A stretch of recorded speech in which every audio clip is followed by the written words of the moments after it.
past, there used to be tax implications for every budget. There must be something, in a budget. This budget, I have read and read. I haven't seen anything about taxation. What we have today in terms of content is not what we used to experience then. The budget in those days used to have two major components, and that is the fiscal policy, which is what we have today, spending, revenue generation and spending, but also commercial policy, which will always deal with tariffs. So you then will be able to relate both of them and now take monetary policy from central bank to define what the policy of the government is for that very year. And whether indeed there is a direction to it, whether indeed it will deliver the aspirations of Nigerians. But what we have today is only one leg of what is supposed to be a two-legged budget. A very warm welcome to you as you join us on today's episode of Tax Matters. My name is Pearl Namaka, and with me is Chiamaka Ohaochi. The CITN on Thursday, the 24th of January 2019, once again, as it has done for many years now, held a session to dissect the Appropriation Bill 2019 presented to the National Assembly by President Muhammadu Buhari. The seminar was chaired by past President CITN, Mr. Folusho Fashoto. The session was flagged off with the speech of the immediate past president of the CITN, Professor Mrs. Teju Shomori. We have a practice in the Chartered Institute of Taxation of Nigeria to always have this budget seminar, to put a knife through that budget, to look at it, most especially to look at the fiscal, implications of that budget, particularly in respect of taxation, because our own core area, our own competency at the Chartered Institute of Taxation of Nigeria, as you all know, is in taxation. The theme has been carefully chosen, and it is accelerating growth for economic and social transformation. That is the main theme, and it is also a paper on its own. The first paper was presented by Mr. Femi Ademola. How are we faring? In terms of demography, we are quite good. We have 186 million population. We have about 19.2 years of median age, which means we have very young guys, which when we get the facility, they can actually help out, drop things, make things work, and help the economy to grow faster. Our production is about 1.8 million barrels per day now. I just understand that OPEC seems to have cut it down now to 1.6 million barrel. Well, hopefully that will strengthen oil price, which is currently about $61 per barrel. Now, hopefully it can make it to go up so that we are still able to make the same income that we have planned to do. Our foreign reserve is about $43 billion right now. It's still substantial. As long as there's no pressure on the dollar, on the naira, we must still be able to cope with our importation. IMF has cut down our growth projection to about 1.9 to 2%. So that's particularly what it is. But when you compare us generally to other places, you find out that a little better than the likes of Kenya, but not as good as South Africa, the Brazil, and the China and Russia, which are part of the emerging market that we try to emulate. But we are still in the good stead. Mr. Ademola's paper was discussed by Mr. Abimbola Aboluwaje. Many post-colonial countries, developing countries, because of the nature of their politics, the difficulty in getting politicians to be accountable because the state is so divided. They have similar problems as we do. India, Malaysia, Indonesia, there are complaints. But the problem with Nigeria is that we are getting too many things wrong across board. And it shows in the state of our infrastructure, it shows in, tax to GDP ratio, it shows in everything. That's why we have the most people living in extreme poverty in the world. My summary of what we're getting wrong is price sclerosis, from the medical condition of multiple sclerosis. What happens to the body when the nervous system breaks down? Because we have so many prices not working, the economy is breaking down. And he, summarized it so beautifully.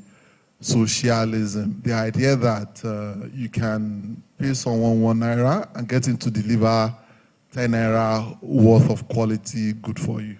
So if you look at the oil sector, we've tried to sign a PIGB for 18 years. Once you tell investors you are changing the fiscal conditions of an industry, your major industry, no investment comes in. In fact, you're better off to say you're not, just keep quiet and let them take the risk.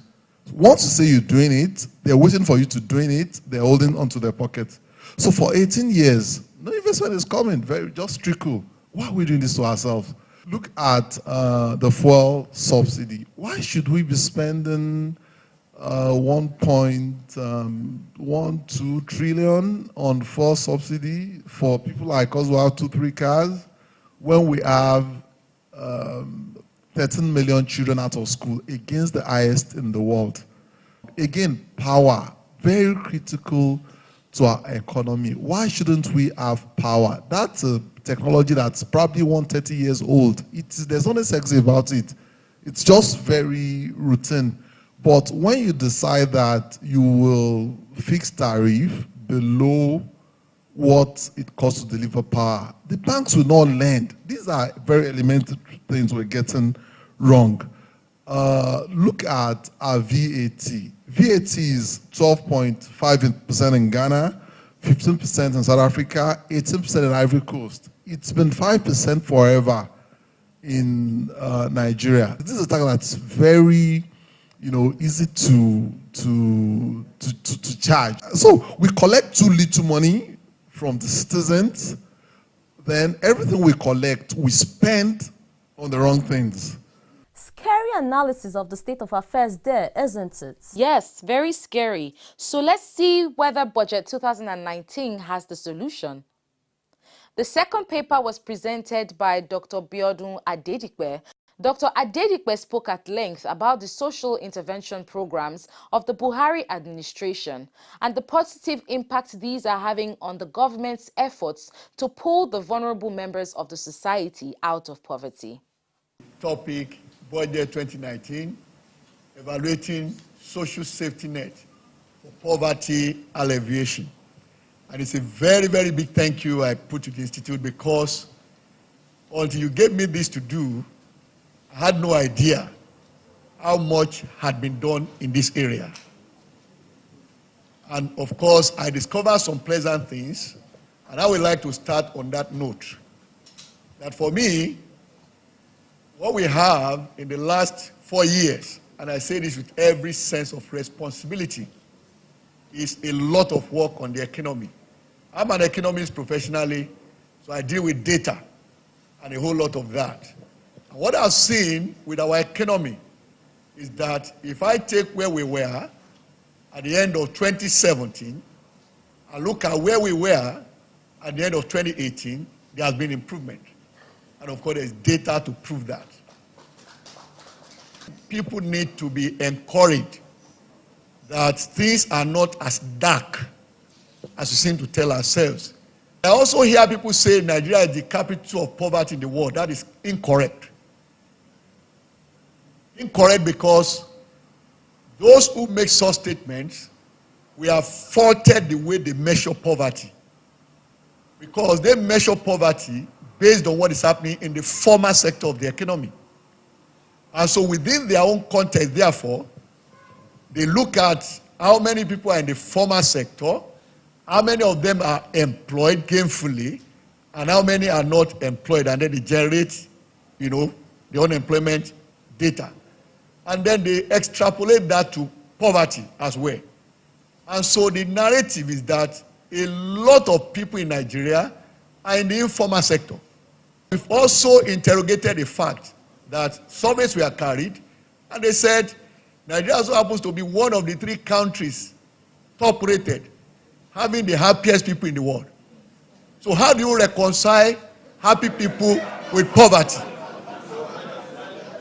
There's a disconnect there. And so Dr. Adedipe's paper was discussed by Mr. Aziz Alatoye. The first thing you mentioned that attracts my attention is that he's a strategist. And I will come by way of questions, materially, for all the discussions I want to do.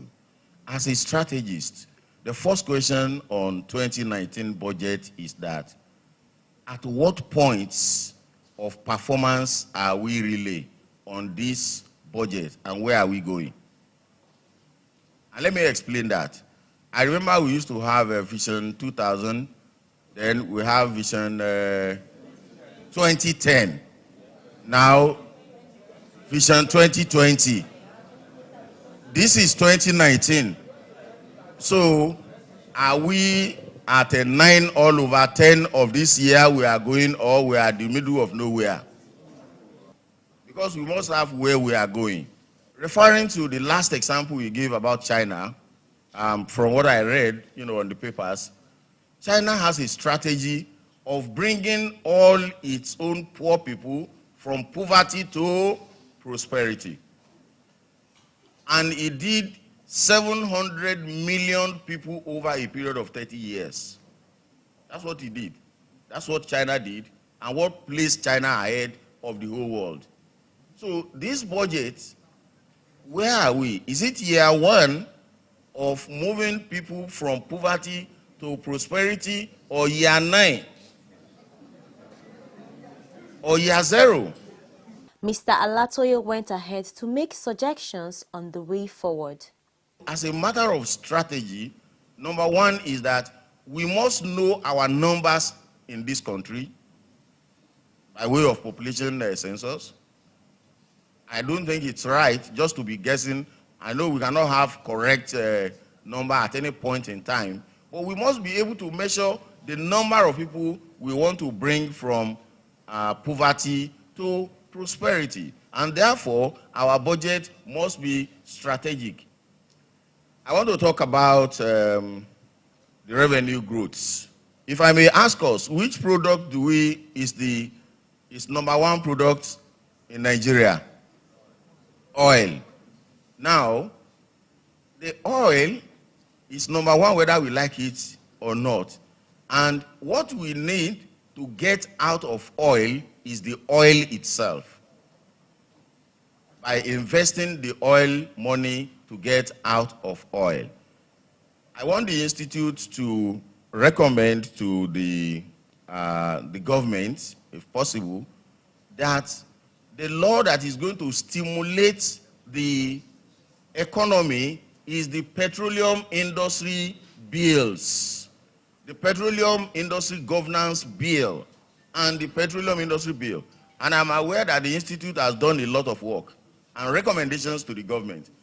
This budget is not going to be meaningful unless we look at the petroleum industry bill, because we are talking about billions that needs to be invested. Mr. Alatoye's contribution and that of other speakers continue next episode.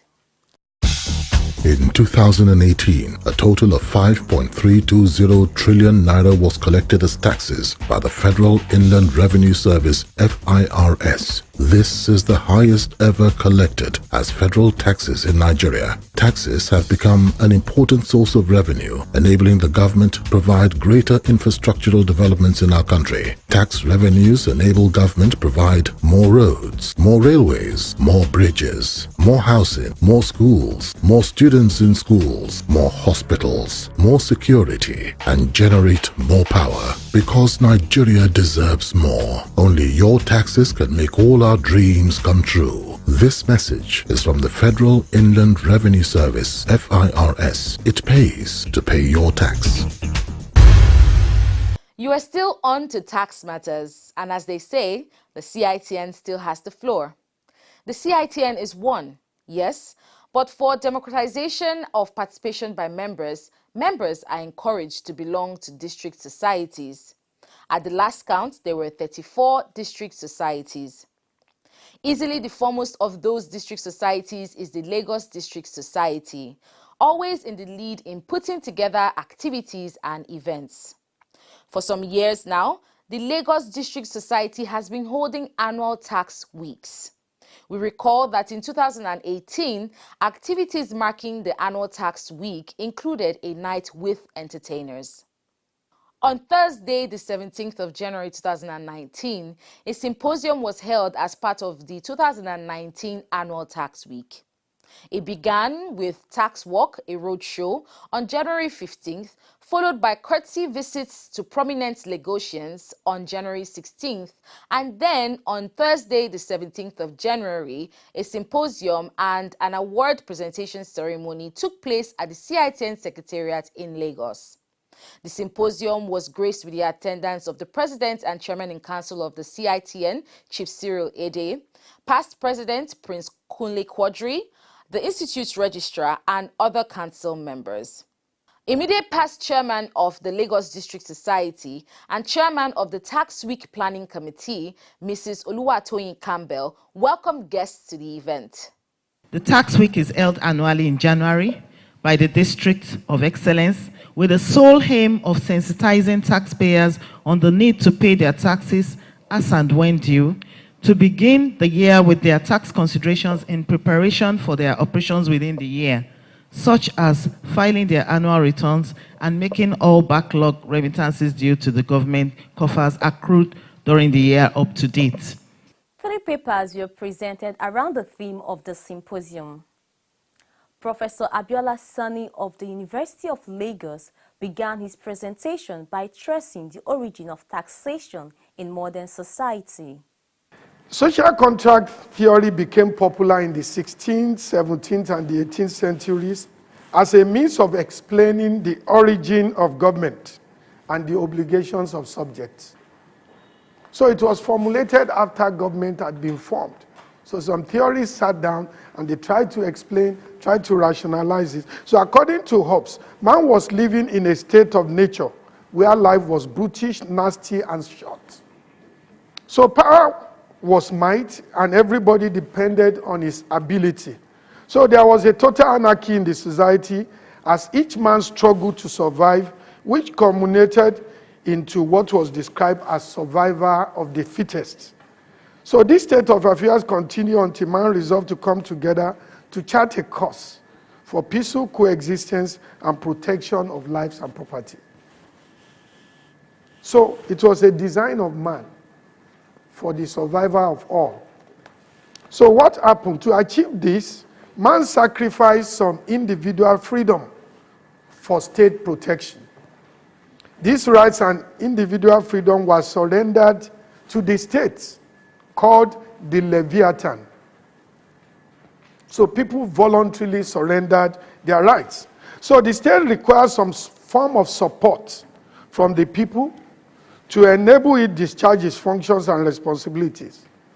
Indeed, tax is now widely known as a natural attribute of sovereignty and an essential means for government to finance its responsibilities. So, taxation fulfills the functions of generating revenue to do all the things that government needs money for. Professor Sani's paper was discussed by Prince Kunle Quadri. Another paper was presented by Mr. Folajimi Akinla. Topic was Social Capital, Improving the Productivity of the Tax Base. There was once a secretary to a one-time Supreme Court justice who asked this question: don't you just hate to pay taxes? Of course, he was asking his boss, who was the Supreme Court justice. And the Supreme Court justice replied and said to him, no, young fella, I like to pay taxes. With them, I buy civilization. Government needs to work, but government does not earn a salary. What they need is our taxes to provide amenities. What is the correlation with social capital? Now, social capital is not a tax concept. However, it's a network of relationships. One of the easiest ways we can understand what social capital is to say, what is your social network and what is the value of that social network? Now, in the tax ecosystem, we have multiple players. The key players, of course, are the taxpayer and the government. But we would see that it's a web of different relationships in one. So we have the taxpayer standalone. What is his relationship to, for example, the legislator? So we vote these guys in to serve, but how sensitive are they to changes in in tax policies? How sensitive are they to changes in the tax laws? Is there a real relationship, really, between a taxpayer and a legislator? Do we think there is? What about the Tax Appeal Tribunal and judiciary? Do taxpayers have confidence to appear before the Tax Appeal Tribunal, knowing that their matters will be heard fair and square? Now, I must say, I regularly appear before the Tax Appeal Tribunal, and the cases have been smooth. We can call this circle the tax ecosystem. To generate social capital, everybody in this table or in this circle must have some form of relationship that would produce value. At the center of this circle is trust. And this is because where there's trust, taxpayers are more willing to pay taxes. Mr. Akinla's paper was discussed by Dr. Godwin Oyedokun. The Tax Club University of Lagos made a presentation on enhancing the value of the taxpayer, the role of ICT in administration of tax in Nigeria. Telephones are playing an important role in the world of taxation. A new wire report in 2015 said about 25 years ago, in 1990, we had about 5.3 million users of phone. But now, in 2015, we have about 6.9 billion people using phones. That shows you that there's a chance in that area. We used phones to do a lot of things: internet, shop for groceries, conduct banking transactions. I know most of you, if you want to transfer money from this place to anywhere in the world, all you just need to do is punch your phone and then the money is there already. Also, we use phone to pay bills, and now some countries are now using phone to pay taxes. In countries like Denmark, all you need to do is go online. Already under 3 minutes, you've paid your tax. In Singapore, they employ technology using what we call trade nets. So a trade net is a system that involves several departments: the customs, the Trade Development Board, and the Port Authority. But what Singapore did was they ensured that they have a system that tracks all these things: the amount of goods, the amount of commodities that come into the country. So when this information is tracked, or when they get the data, what they do is they exchange the data with the tax agencies. So as you are bringing in goods from whatever country you are bringing in from, the information is going straight to the tax authority. So the tax authority knows that this is the amount of goods you are bringing in. You cannot run away. You will pay tax. In 1986, they were able to get about $1 billion, from tax, with just that system of exchanging information between Port Authority, Customs, and tax agency. At the end of it all, this wrap up. It was agreed that taxpayers should endeavor to pay their taxes adequately and promptly in order to have moral justification to question government stewardship. It was agreed that taxpayers should request for roadmaps and policy documents for various infrastructural goals from the government: roadmap to health, roadmap to education, roadmap to security, and roadmap to other public goods. It was agreed that the taxpayer should engage the tax authorities more in the resolution of disputes and interpretation of tax statutes and policies, which cause a lot of confusion between the taxpayers and the tax agencies. Taxpayers should desist from various sharp tax practices and fully comply with the relevant provisions of the tax laws. We do hope that once again we have added to your knowledge and understanding of the workings of the Nigerian tax system. We commend the CITN for striving at all times to fulfill one of the mandates enshrined in its charter regarding the setting of the agenda for the discourse aimed at improving the Nigerian tax system. Let's do this again next week. Same station, same day of the week, same time of the day. Do go and get your PVC ready. See you next week.